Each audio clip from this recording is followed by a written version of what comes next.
In this session we're going to go through some foam rolling.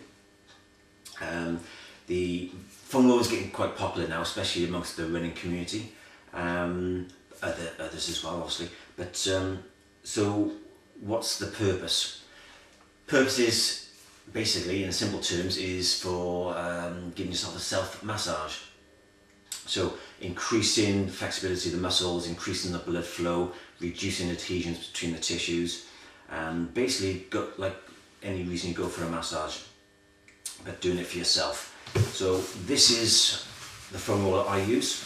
I believe this one is 45 centimeters in length, 15 centimeters circumference.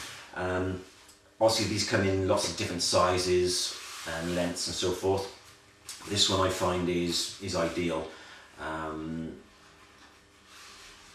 especially for the lower part of the body. Now I've seen some which are very, very soft, and you put some body weight on them, they just crumple, and not to my liking. This one is quite firm. It doesn't collapse. There's a little bit of give in there. It's fairly firm surfaces. There are some sort of dimples in it, but it's basically, I think that's more for grip rather than to dig into you. So that's one of the best ones I've seen out there. I'm not going to advertise it because they're not paying me. So so let's go through some benefits. As we said, it's a self-massage. Increase the blood flow, soften the muscles up and the soft tissues, reduce adhesions. Now this should be for a maintenance routine and not for injuries unless you've been advised to by your therapist. Now a couple of things I find people doing wrong with foam rolling, there might be others, but the couple of main things that I hear about is people try and put too much pressure on. They're trying to get pain from it. They're thinking that no pain, no gain, which is rubbish. You need to be getting in gradually, as in a massage. If you came for a massage and I put all my body weight onto you straight away, you just tense up, tighten up the tissues, and anything I do from there on is a waste of time. So you need to tease the muscles into relaxing and get in there nice and softly and work gradually and getting deeper and deeper. The other thing I hear people doing is spending too little time. They're trying to rush this. Now you want to be spending a fair amount of time on each muscle group or body part. So I hear people doing a minute on their calves, a minute on the hamstrings, a minute on the front thighs. They're out the door in 5 minutes. Now that may be better than doing nothing, but only just.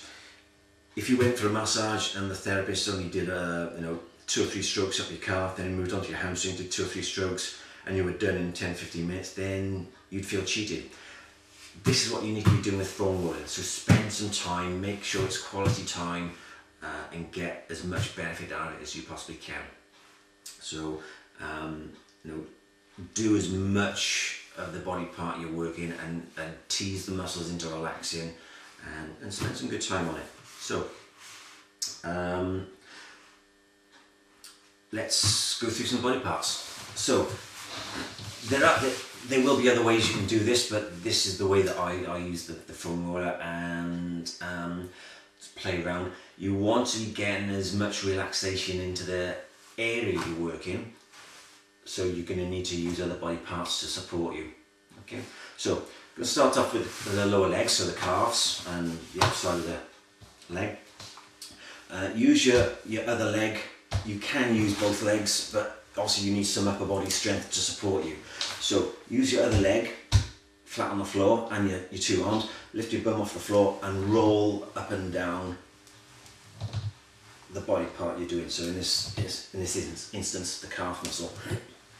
Now, you may not have the strength in your arms and upper body to do this in one foul swoop, or you may have longer limbs than me and need to break this into half the calf first. So go all the way down to the heel and the Achilles, go up to the sort of muscular tendinous junction of the calf, and then later on move down and do the upper part of the calf from the central part to behind the knee, and gradually work that and work it deeper, and you put more pressure down.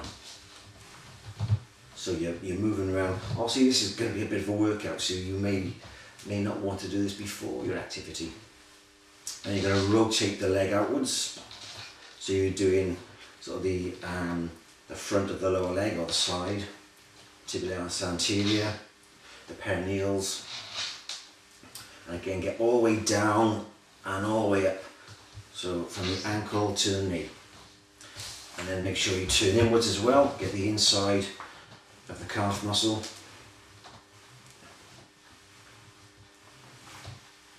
Okay, so I'm going to contradict myself in a sense here. I'm not going to go through a full routine in order to keep the video quite short, but that's there doing the lower leg. Move on to the hamstring. Again, you may need to do this in 2 sections or 2 halves. So you do from behind the knee, make sure you do behind the knee as well, and up to halfway up the hamstring, or if you can do it in one fell swoop, get all the way up to the sitting bones. And so hopefully you can see I'm using my leg and the 2 arms to support you here, so the leg is as relaxed as possible. Rotate the leg out so you get to the outer hamstrings and a little bit of the IT band. Again, I'm slightly on the inside. I'm going to do this in a different way in a moment. Now, something I've seen quite often on various forums is, say, a runner complaining of outside knee problems, and someone else on the forums spouts up and says, right, foam roll your IT band. Now, as I said at the beginning, foam rolling should be for maintenance purposes, not for injury purposes, unless you've been advised to by your therapist. Now, the IT band is going to be tighter than most structures. It's a tendinous structure, so one of its jobs as such is to stabilise the outer knee. Now, if it is excessively tight, that usually means that something else opposing it or helping it is weak. So for instance, that could be the adductors of the inner thigh. They could be weak, and the IT band is gone tight to take up some slack, or there might be other issues. There might be some issues with your back that has gone weak, and the IT band is trying to help you out. Now, if you go foam rolling that with an idea of releasing it, then you could be causing a bigger imbalance. That's gone tight for a reason. You haven't addressed the reason or the cause, so you've loosened that off, and then the whole area becomes weak again. You may ease some of the pressure off, you may take some of the pain away initially, but you could be causing further issues. So make sure you get things checked out and assessed before you go just foam rolling everything in sight to try to help you out. I know it's more likely that there's something else that needs to be strengthened as well, or fired back up. So on that subject, IT band.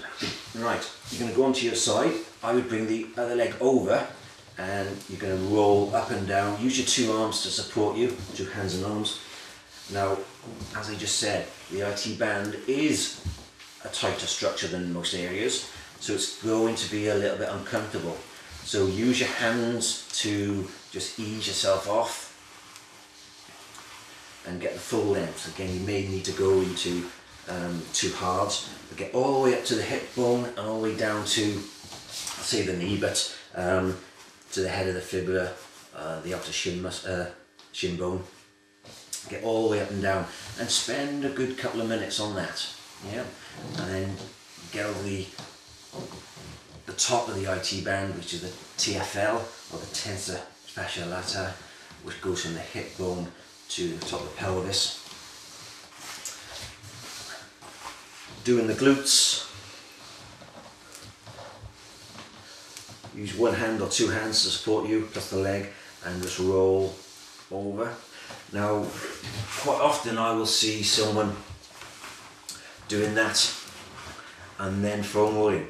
So what you're doing, by doing that, you're almost stretching the tissue out, and then try to massage it. Try and keep that as relaxed as possible. Now I would keep the leg straight and just roll up and down. Get over onto the hip. Use two hands if you need to. And roll that way using the legs. Okay. Let's move on to the front of the thigh. So the quads. Again, let's do it this side so you can see what this leg is doing. Use your arms and just roll up and down the leg. Again, you may need to do it in two halves. I'll change sides so you may be able to see that better.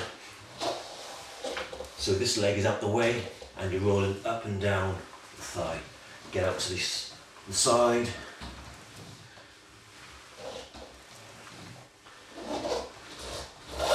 And then to do the inner thigh, I would put an angle on the foam roller and use your foot of this leg and your arms to roll in and out, all the way up to the groin and to the inside of the knee. Again, this is going to be a tendonish area, but it's well worth doing it. I see a lot of people who do just the front of the quads, back of the hamstrings and the calves. They don't rotate onto the outside or the inside edge. So work as much of the areas you possibly can. So make sure you get the inner thighs done, the outer thigh, and hit as many muscle groups as you possibly can. But so the main points again, spend a good quality time on each body part. Work it nice and gradual and get in as deep as you possibly can without getting to a stage where you're tensing and holding your breath and fighting what you're trying to achieve. So that's foam rolling for the lower limbs, and we're going to do another video which will work the upper body.